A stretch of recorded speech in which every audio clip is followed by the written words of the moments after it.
हम जो प्राकृतिक पूजक, जो रूढ़िवादी परंपरा संस्कृति को मानते हैं, ऐसे लोग को कहना चाहेंगे कि आप भ्रम में ना रहे। ना तो आदिवासी हिंदू है, ना तो मुस्लिम है, ना तो सिख है, ना तो ईसाई है। हम भी बोलेंगे सरना सनातन एक है ना, तुरंत लाल बत्ती लगेगा मेरा गाड़ी में भी, तुरंत 10 मिनट नहीं लगेगा। आदिवासी हिंदू है, मिनिस्टर बन जाएंगे तुरंत में। देखिए, जो भी सरना सनातन किया मलाई खा रहा है, फुलचंद तिर्की तो नहीं किया। आज अगर हम भी चाहते तो बहुत बड़े बड़े पोस्ट में जा सकते हैं। आज देखिएगा, आप देवड़ी मंदिर का जिक्र किया, पहाड़ी मंदिर का जिक्र किए। ये कोई मंदिर नहीं था, इसको बाहर से जो अतिक्रमणकारी लोग थे, इसको मूर्त रूप दिखा दिया गया। सरना सनातन करने वाले लोग आदिवासी को आज भ्रमित कर रहे हैं, इसीलिए कि आदिवासी जो हक अधिकार मांग रहे हैं, जो सरना कोड मांग रहे हैं, ये लोग का जो है आदिवासी कोड जो मांग रहे हैं, इसका मांग पूरा ना हो। हम अपने पहचान के लिए लड़ रहे हैं, अपनी सरना कोड हम लोग को नहीं मिला है। अगर सरना सनातन एक है, आदिवासी हिंदू है बोलेंगे, तो भारत सरकार हमको क्या हमारी पहचान देगी? बोलेगी तुम्हारा पहचान हिंदू है। गंगीनाथ में भी तो उसमें सिर्फ आदिवासी अभी बैया पहान है, वहाँ पूजा पाठ करने में। सोनमेर मंदिर में आप देखिए, उसमें भी पहान के द्वारा ही पूजा पाठ किया जाता है। देवड़ी मंदिर में भी पहान के द्वारा पूजा पाठ किया जाता है। लेकिन जो है आज बाहर लोग जो है उसमें प्रभावकारी बन करके उसको स्ट्रक्चर, सीमेंट, बालू, टाइल्स, गिट्टी लगा करके उनको हमारे चीज़ों को छीनने का काम किया और हमारे लोगों को दिग्भ्रमित करने का काम किया। जोहार, नमस्कार। आप देख रहे हैं द आवाज न्यूज और हमारे साथ है फुलचंद तिर्की जी, केंद्रीय सरना समिति के अध्यक्ष हैं। और आदिवासी क्या है, इस मुद्दे को लेकर के आज हम लोग बात करेंगे। आदिवासी है कौन, क्योंकि इस वक्त बहुत सारे ऐसे भ्रामक चीजें जो है वो सुनाई दे रहे होंगे सोशल मीडिया के माध्यम से। क्रिश्चियंस भी खुद को आदिवासी बोलते हैं, हिंदू भी खुद को आदिवासी बोलते हैं। अभी कुर्मी समाज जो है वो भी आदिवासी स्टेटस की मांग कर रहा है। कई ऐसे मुस्लिम समाज भी हैं जो खुद को आदिवासी बताते हैं। तो ऐसे तमाम बहुत सारे ऐसे भ्रामक चीजें हैं। और एक चीज जो सबसे ज्यादा सोशल मीडिया पे भी उभर कर आ रहा है कि आदिवासी हिंदू है या हिंदू ही आदिवासी है। ऐसा बहुत सारे चीजें मिक्स होकर के आ रही है और क्लियर नहीं हो पा रहा है कि आखिर आदिवासी है कौन। और कल एक भाषण जो इन्होंने दिया था कि आदिवासी ना ही हिंदू है, ना मुस्लिम है, ना सिख है, ना ईसाई है, तो आदिवासी फिर है कौन? आपने जो कल एक भाषण दिया था, आदिवासी कोई धर्म नहीं है, मतलब ना हिंदू है, ना मुस्लिम है, ना सिख है, ना ईसाई है, तो आदिवासी फिर है कौन? जो धरती में पहला व्यक्ति जो आया वो आदिवासी है। और जब इस धरती में आया उस समय कोई धर्म नहीं था।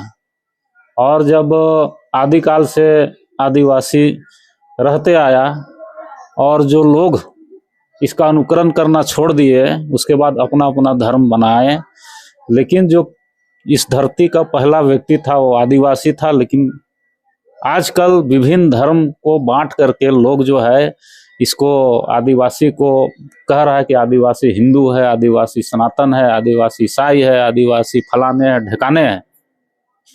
तो जब धर्म नहीं बना था उस समय लोग आदिवासी प्राकृतिक पूजक रहे और तब से लेकर आज तक अपना सरहुल, कर्मा, जतरा, सेंद्रा मनाते आए हैं। और रूढ़िवादी परंपरा संस्कृति को जो है आज सरहुल के रूप में हम लोग बहुत भव्य रूप तरीके से मनाया। तो आज आदिवासी अपनी रूढ़िवादी परंपरा संस्कृति को आज तक निभाते आया है और किसी धर्म पे नहीं गया। ना वो हिंदू धर्म में गया, ना मुसलमान धर्म में गया, ना ईसाई धर्म में गया, ना सिख धर्म में। लेकिन आज कुछ राजनीति करने वाले लोग आदिवासियों को दिग्भ्रमित करके उनको धर्म से विमुख कराना चाह रहे हैं। और आज जो है आदिवासी समाज भ्रम में है।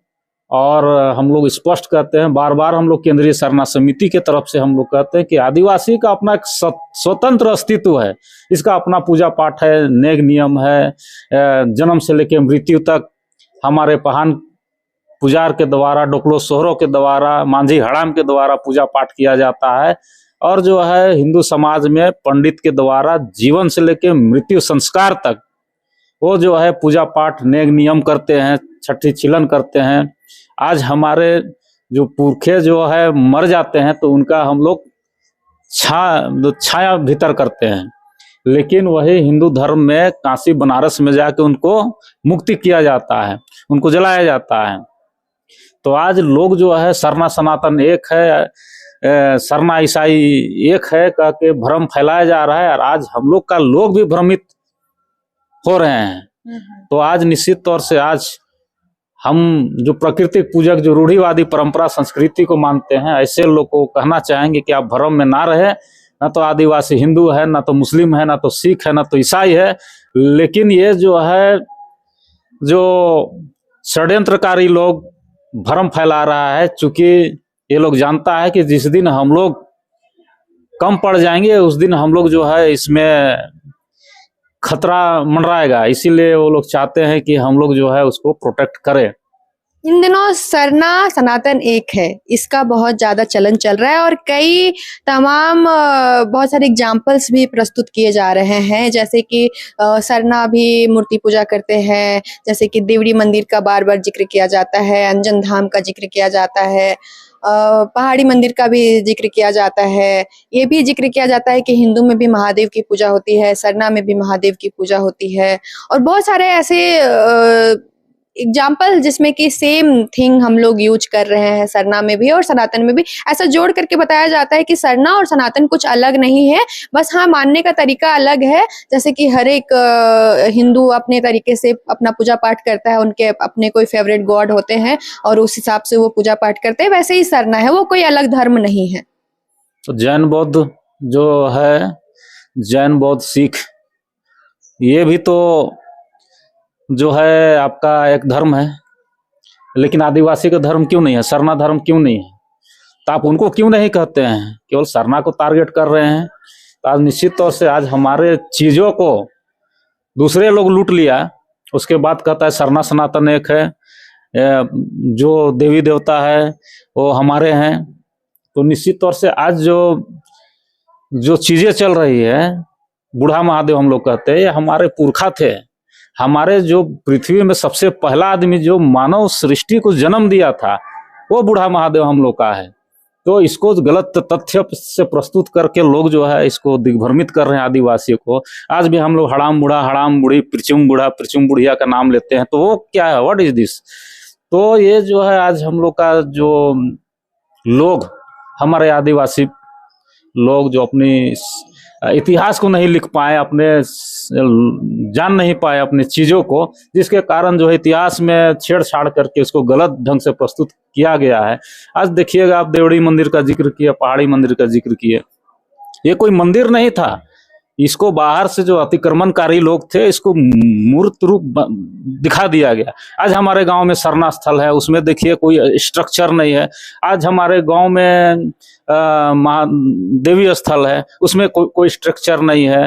बूढ़ा महादेव का स्थान है, उसमें भी कोई स्ट्रक्चर नहीं है। लेकिन जैसे जैसे बाहर के लोग आए, उसको घेराबंदी करने लगे, उसको ईंट लगाने लगे, उसको टाइल्स, मार्बल, गिट्टी, अच्छा चीजों से सजा दिए गए।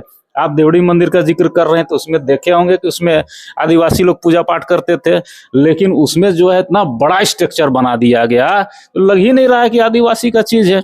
जो स्ट्रक्चर जब चेंज हो जाता है तो वो उसका जो है चीज भी बदल जाती है। उसी तरह से टांगीनाथ में देखिए, वो नेचुरल था, एकदम नेचुरल। आज जाके देख लीजिए, वहाँ बड़े बड़े टाइल्स, मार्बल और सीमेंट और गिट्टी लगा करके उसको जो है बहुत सुंदर बना दिया गया है और नेचर को जो है बिगाड़ दिया गया है।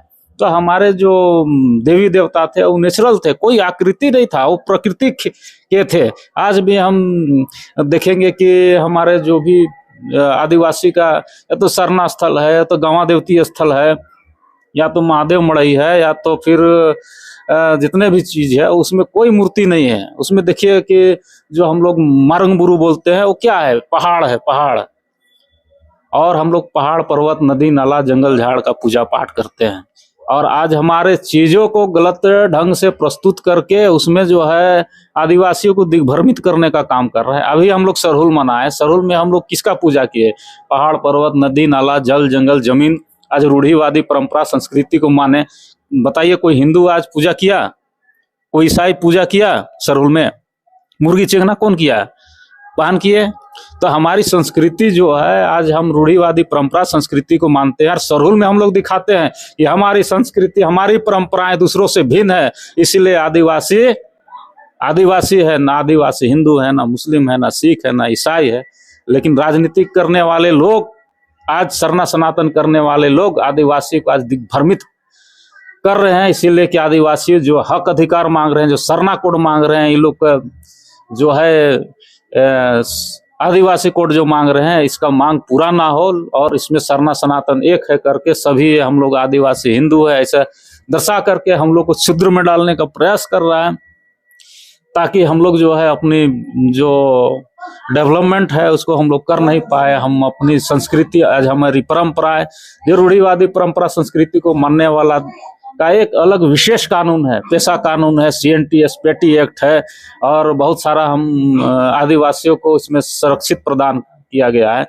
लेकिन जिस दिन यदि आदिवासी हिंदू हो जाएगा, उसको Hindu law, Hindu marriage act के तहत उसको जो है उसमें हम लोग को ट्रीट किया जाएगा। आज आदिवासी में आज हिंदू मैरिज एक्ट नहीं लागू हुआ है और हम लोग जो रूढ़िवादी प्रथा जो है, रूढ़िवादी कानून के तहत हम लोग गाइड होते हैं। यदि आदिवासी हिंदू बन गया तो उनका जितना भी आरक्षण है, उनके जितना भी रूढ़ी प्रथा का जो लाभ है वो स्वतः समाप्त हो जाएगा और वो जो है आदिवासी को फिर से हिंदू अधिनियम जो कानून है उसके तहत फाइट करना होगा। इसीलिए जो है इस तरह का भ्रम फैलाया जा रहा है। और एक चीज बस इसमें बोलना चाहेंगे, जैसे कि आपने तमाम जो मंदिरों का जिक्र किया जहाँ पे आदिवासी मतलब वो आदिवासी लोगों का ही एक तरीके से धार्मिक स्थल हुआ करता था, आज वो सारे जगहों पे अगर आप जाएंगे तो वहाँ दिखने से तो आदिवासी बिल्कुल नहीं लगेगा, वहाँ पे ज्यादातर हिंदू लोग ही दिखेंगे। 99% लोग आपको हिंदू दिखेंगे, चाहे पहाड़ी मंदिर की बात कर लीजिए, चाहे देवड़ी मंदिर की बात कर लीजिए, चाहे तमाम जो भी आप बताते हैं। तो क्या लगता है कि आप लोगों का जो धार्मिक स्थल था उसको चेंज कर दिया गया, उसको लूट लिया गया, किस तरीके से, मतलब ये बदलाव कैसे आ गया? ये आज के परिवेश में देख रहे हैं कि बहुत सारा लोग जा रहा है, हिंदू लोग जा रहे हैं। उस समय कहाँ थे जो हमारे पूर्वजों ने, हमारे बाप दादाओं ने उसको खून पसीना से जो है उसको स्ट्रक्चर को बनाए और उन्होंने जाना कि आदिवासी इसमें देवी देवता है, आदिवासियों का बूढ़ा महादेव है। तब उन्होंने खोज करके जंगल झाड़ में जा करके उन्होंने अपना उसको सेवा करने का काम किया। उस समय कोई स्ट्रक्चर नहीं था। स्ट्रक्चर कब बना? जब अतिक्रमणकारी लोग जब देखे कि नहीं इसमें जो है आदिवासी को देवी देवता, इसको धीरे धीरे हमारे साथ में दोस्ती किए, हमारे साथ में खाए पिए और हमारे चीज को जाने, और वही लोग जो है जा करके आज देखिए गांव गांव में देवी स्थल को आज मंदिर का रूप प्रारूप बना दिया है। आज जो है देवी मड़ई को जो है मंदिर का प्रारूप कर दिया है। अभी बूढ़ा महादेव का भी स्ट्रक्चर चेंज कर दिया है, जगह जगह में अखड़ा का स्वरूप चेंज कर दिया है। और तमाम ऐसे जगहों में हमारे लोग कम पढ़ा लिखा थे तो सोचे कि हमको सहयोग कर रहे हैं, लेकिन सहयोग करने के बहाने में आज देखिए तमाम ऐसी चीजों को जो है वे जो है मंदिर को कोई मस्जिद का रूप, कोई चर्च का रूप में दे करके आज आदिवासियों को बर्बाद करने में लगे हुए हैं। आज आदिवासी जब समझ रहे हैं, आदिवासी जब पढ़ लिख रहे हैं तो पता चल रहा है उनका देवी देवता, उनका जो स्थान है उसको लूट लिया गया। तो इस लड़ाई को लड़ने में फिर से आदिवासी को संघर्ष करना पड़ेगा अपने चीजों को प्राप्त करने में। अभी पहाड़ी मंदिर में देख रहे हैं कि झंडा गाड़ी का काम आदिवासी लोग कर रहे हैं, तो क्या है वो ऋषिबुरु था, लेकिन उसको जो है दिक्कू लोग आ करके उसमें जो है स्ट्रक्चर करके अपना कब्जा कर लिए हैं। इसी तरह से बहुत सारा चीज, हम लोग देवड़ी मंदिर भी हम लोग गए थे, उस समय वैसा स्ट्रक्चर नहीं था। आदिवासी लोग अपना साधारण रूप से पूजा पाठ करते थे, लेकिन धीरे धीरे धीरे समय के साथ में क्या हुआ कि उसमें लोग आते गए जाते गए। उसी तरह से आपका टांगीनाथ में भी उसमें सिर्फ आदिवासी, अभी बैया पहान है वहाँ पूजा पाठ करने में। सोनमेर मंदिर में आप देखिए उसमें भी पहान के द्वारा ही पूजा पाठ किया जाता है। देवड़ी मंदिर में भी पहान के द्वारा पूजा पाठ किया जाता है। लेकिन जो है आज बाहर लोग जो है उसमें प्रभावकारी बन करके उसको स्ट्रक्चर, सीमेंट, बालू, टाइल्स, गिट्टी लगा करके उनको हमारे चीजों को छीनने का काम किया और हमारे लोगों को दिग्भ्रमित करने का काम किया है। एक तरफ सरना धर्म को ऐसा बोला जाता है प्राकृतिक पूजक होता है। जो भी सरना धर्मावलंबी होते हैं वो प्रकृति की पूजा करते हैं, आकृति की पूजा नहीं करते हैं। पर ऐसे भी आदिवासी समाज के लोग हैं जो खुद को सरना धर्मावलंबी बताते हैं, मंदिरों में जाकर के माथा टेकते हैं, मूर्ति पूजा करते हैं, घरों में गणेश लक्ष्मी की पूजा करते हैं, घर में आपको बजरंगबली का झंडा दिख जाएगा। से बहुत सारे एग्जाम्पल्स भी दिखने के लिए मिलते हैं। तो खुद को जो हिंदू बता रहे, मतलब जो हिंदू पूजा पाठ कर रहे हैं वो आदिवासी होते हैं, लेकिन जो वही ईसाई अगर हो जा रहे हैं तो उनको आप लोग आदिवासी बोलने से मना कर देते हैं। तो ये दोहरा क्यों करते हैं आप लोग?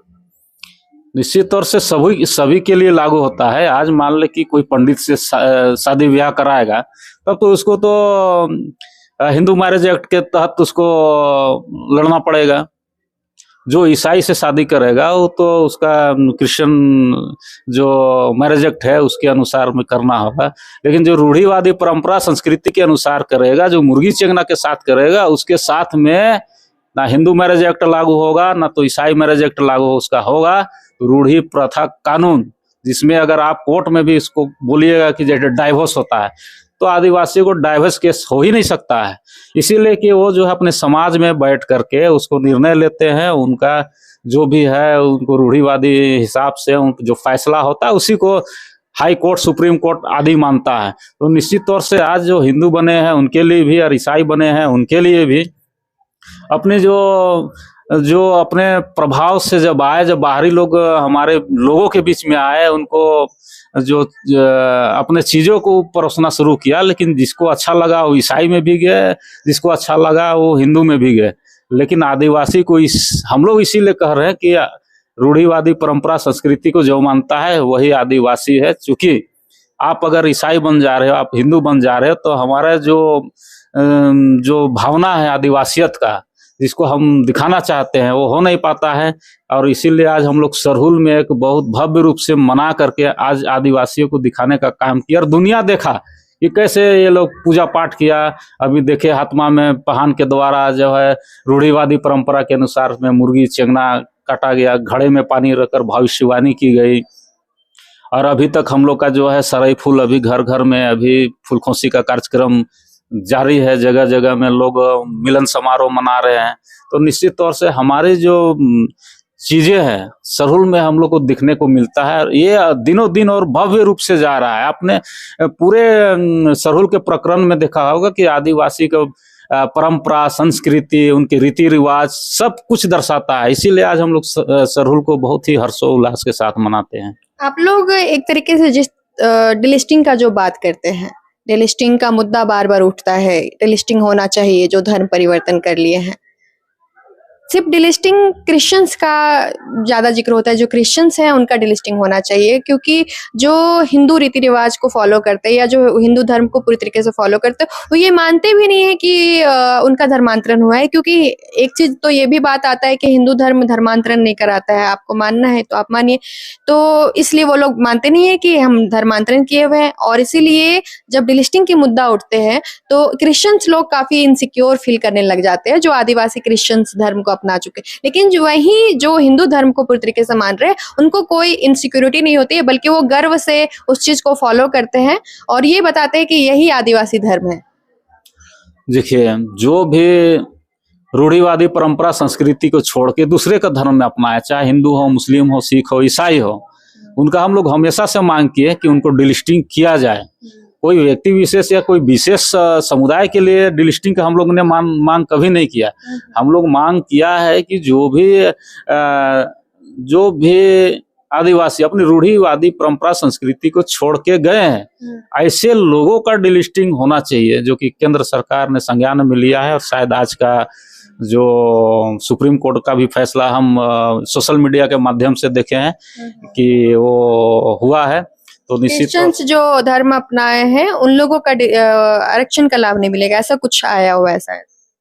तो निश्चित तौर से, लेकिन यहाँ पर देखिए, ये जो है कानून बनता है संसद में, और संसद में जो कानून बना था उसमें ये जो लिखा हुआ है कि जाति जाति कर रहा था ये लोग कि जाति से हम लोग आरक्षण खाते हैं। लेकिन आज जो है 24 मार्च 2026 को जाति वाला भी कहानी खत्म कर दिया। अब एक मैटर रहा कि जो आदिवासी हिंदू बन गए हैं उसको कैसे डिलिस्टिंग किया जाए। चलिए ईसाई तो डिलिस्टिंग हो गया, अब बारी है जो आदिवासी हिंदू बन गए हैं उसका डिलिस्टिंग कैसे किया जाए।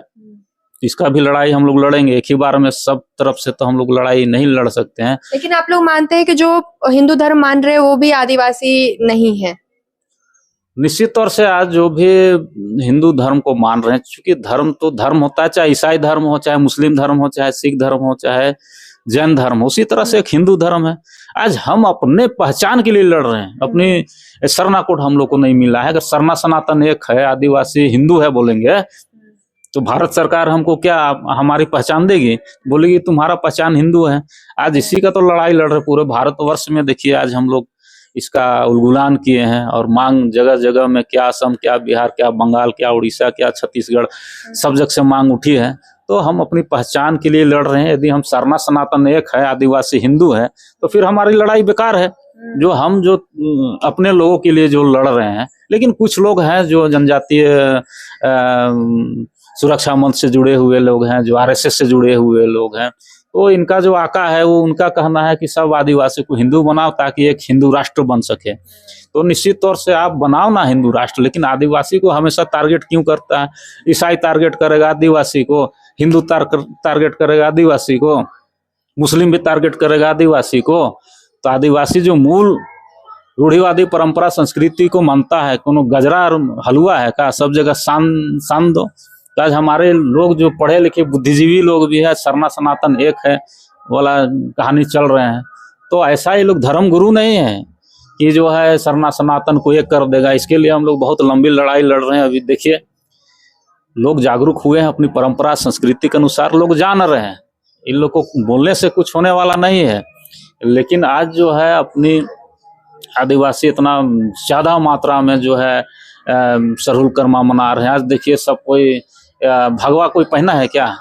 इसमें लाल जो हम लोग को पड़िया साड़ी है और जो है गमछा है और जो बंडी है।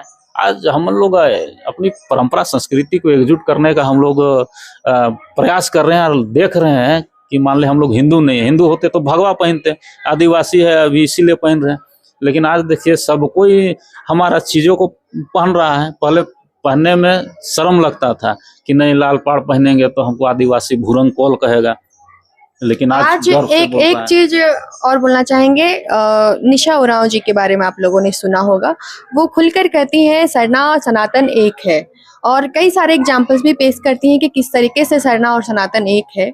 और उनके सपोर्ट में अगर आप देखिएगा तो आपकी जो पूर्व महिला अध्यक्ष रही थी निशा भगत जी, उनके भी कई कमेंट्स आपको दिख जाएंगे उनके सोशल मीडिया पे, उनके साथ आपको कई तस्वीरें दिख जाएंगी।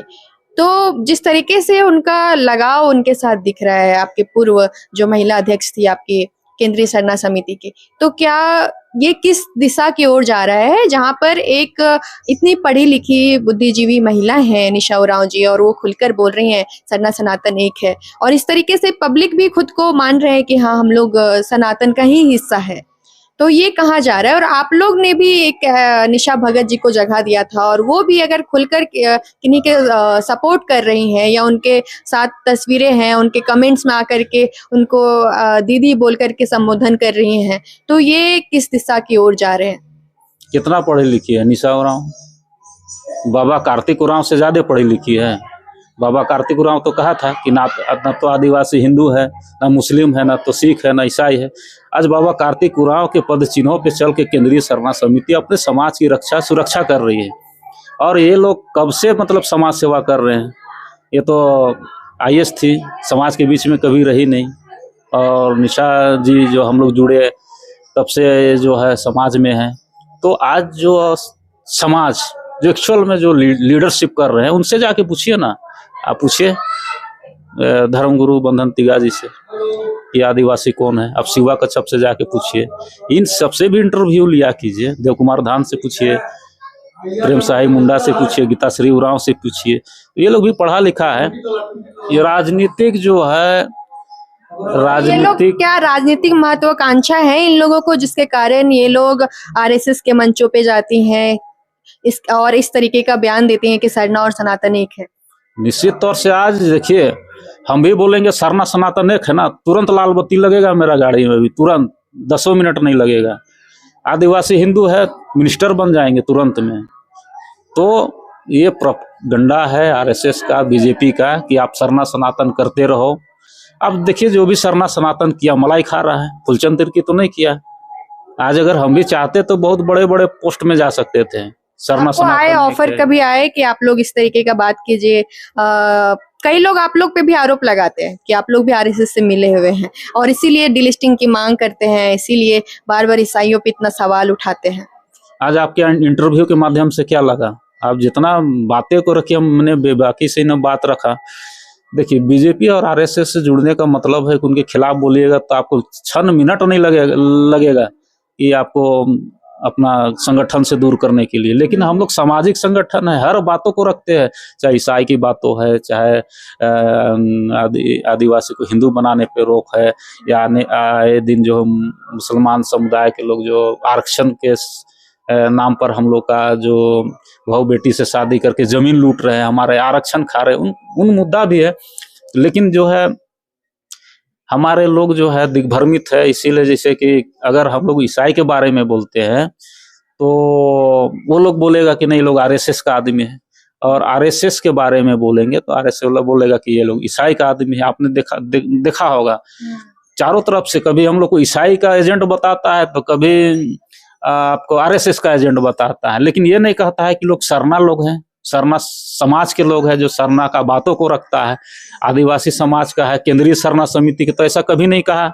लेकिन आरएसएस और जो है ईसाई का एजेंट बोलने में लोग लेट नहीं करता है। तो ये मुद्दा इसलिए भी खुलकर आता है क्योंकि डिलिस्टिंग का मुद्दा जो इतना हाईलाइट रहा पिछले साल, ये निशा भगत जी ने काफी ज्यादा और बेबाकी से और हाईलाइट इस मुद्दे को किया, और कई लोग उनपे ये आरोप लगाए कि आरएसएस के एजेंट है, इसीलिए इतना कुछ बोल रहे। आज तो उन्होंने साबित कर दिया ना। आज अगर वो निशा उरांव जी के साथ है, आज वो निशा उरांव जी के साथ हर जगह पे अगर शेयर कर रही हैं या बीजेपी के कई सारे कार्यक्रमों में शामिल हो रही हैं, तो इस तरह से साबित हो जा रहा है ना कि ये तो बीजेपी और आरएसएस के बोलने पे ऐसा कर रही थी।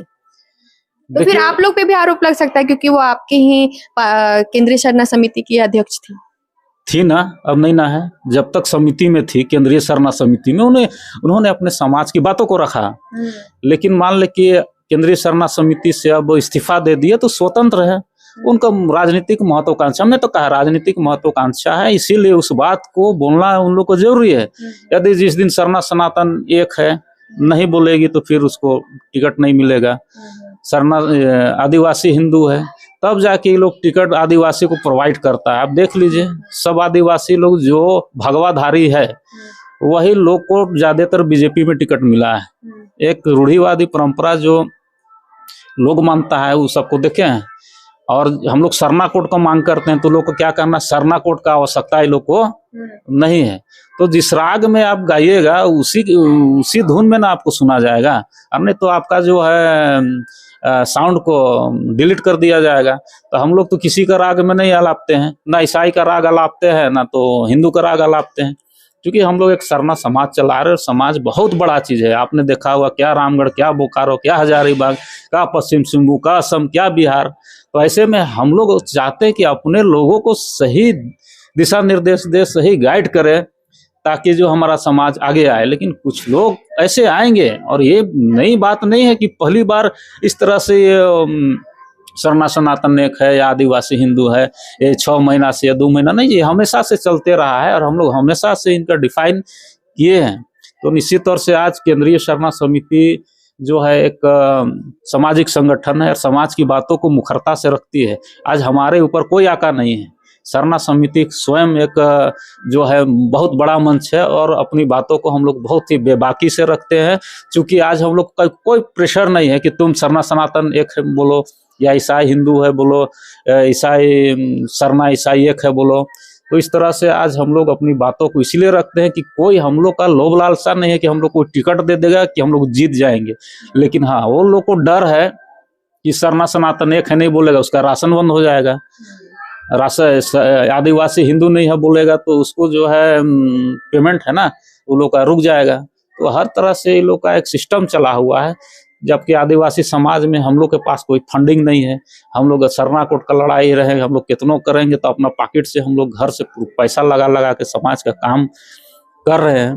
लेकिन एक चीज बहुत सोचने वाली बात ये थी कि जब तक वो आप लोग के साथ जुड़ी हुई थी निशा भगत जी, उनका विचारधारा थोड़ा अलग था और छोड़ने के बाद बिल्कुल विचारधारा थोड़ा बदला बदला सा नजर आ रहा है। थोड़ा बीजेपी की भाषा जो बोला जाता है, आरएसएस की जो भाषा है उसको थोड़ा समर्थन करते हुए दिखती हैं वो। तो ये इतना बदलाव क्या आप लोग के रहते हुए में भी आप लोग को पता था कि उनकी इस तरीके की विचारधारा है? मतलब पब्लिक भी कंफ्यूज हो जा रहा है कि एक्चुअल विचारधारा उनकी क्या है। क्या सरना सनातन एक है वाला विचारधारा है कि सरना सनातन नहीं है या सरना हिंदू नहीं हो सकता, ये वाला विचारधारा है?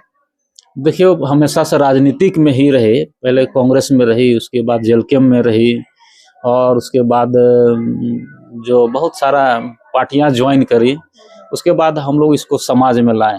तो समाज में भी 6 महीना रही और समाज में छोड़ने के बाद में उनको तो अपना स्टैंड लेना है। तो चूंकि समाज में जब तक थे वो समाज की बातों को कहा, लेकिन जब से समाज में इस्तीफा दे तो फिर उनका अपना अलग स्टैंड हुआ। तो फिर समाज की बातों को मुखरता से नहीं रख पाएंगे, क्योंकि सरना सनातन एक है नहीं बोलने से फिर उनका जो आगे का विजन है, रीजन है, वो पूरा नहीं हो पाएगा। तो आज निशा मैम से मिल करके उन्होंने एक जो है अपना जो आइडियोलॉजी है वो लोग बोल रहे हैं। लेकिन हम कहना चाहते हैं कि सरना सनातन कभी एक थे, ना है, ना रहेंगे। आदिवासी हिंदू नहीं है और जो है आदिवासी की अलग पहचान है, रूढ़िवादी परंपरा संस्कृति, इसको दूसरा से नहीं जोड़ा जाए। बाबा पंखराज, बाबा कार्तिक उरांव जो इतना पढ़े लिखे बुद्धिजीवी थे, उन्होंने 20 वर्ष की काली रात नामक पुस्तक लिख के सब डिफाइन किया है कि किस तरह से आदिवासियों को संरक्षित और संयमित रखा जाए।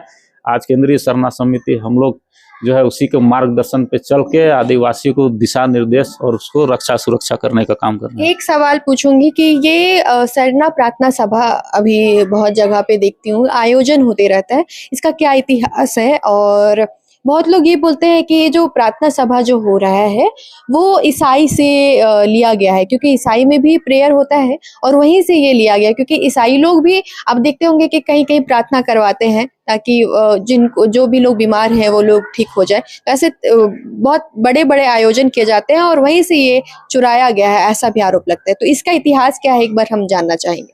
कोई इतिहास नहीं है, ये आदिवासी हम लोग का चीज है। अब आपस का घर का झगड़ा को हम लोग बाहर में क्यों बताया जाए? तो आज जो है ये हमारी चीजें हैं कि कैसे हम प्रार्थना सभा जो चल रहा है इसको कैसे हम सुधार करें। निश्चित तौर से कुछ त्रुटियां हैं, उसको हम लोग सुधार करेंगे। प्रार्थना सभा के माध्यम से लोग एकजुट हुए हैं, इसमें कोई दुमत नहीं है। लेकिन इसके बीच जो त्रुटियां हैं, देख रहे हैं कि प्रार्थना सभा में डीजे का प्रयोग है। प्रार्थना करते हैं, भजन करते हैं तो क्या बढ़ता है, बेंजो बाजार है ना। हमारी परंपरा संस्कृति क्या है, मंदिर। और जो है हमारी रूढ़िवादी परंपरा संस्कृति पहान का है।